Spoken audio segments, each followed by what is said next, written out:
भूखदनी सावनी सोमार बड़ा उपकार होई हो। भूखदनी सावनी सोमार बड़ा उपकार होई हो। भोले बाबा दरबार सपना साकार होई हो। भोले बाबा दरबार सपना साकार होई हो।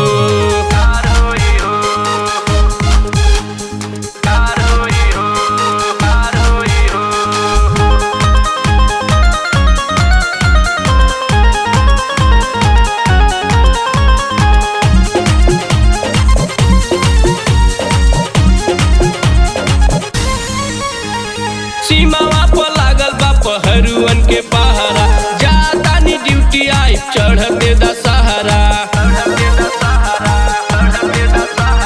सीमावा पर लागल बा पहरुअन के पहरा, जाता नी ड्यूटी आई चढ़ते दशहरा।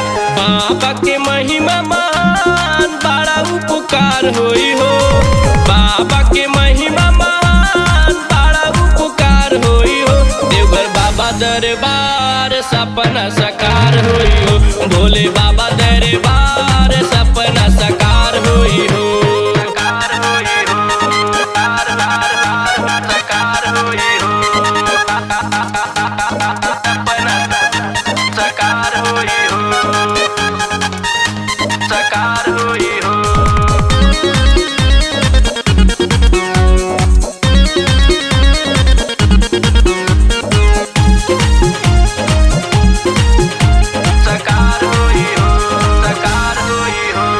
कैसे के भुलाई केहू कोई बलिदानी, भारत हो हमार शुरुए के स्वाभिमानी।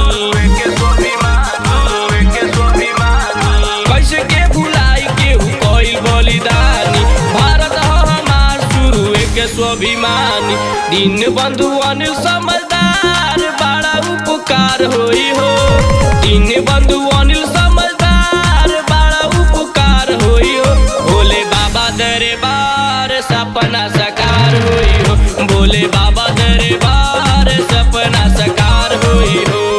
भूखदनी सावनी सोमार बड़ा उपकार होई हो। भूखदनी सावनी सोमार बड़ा उपकार होई हो। भोले बाबा दरबार सपना साकार होई हो। भोले बाबा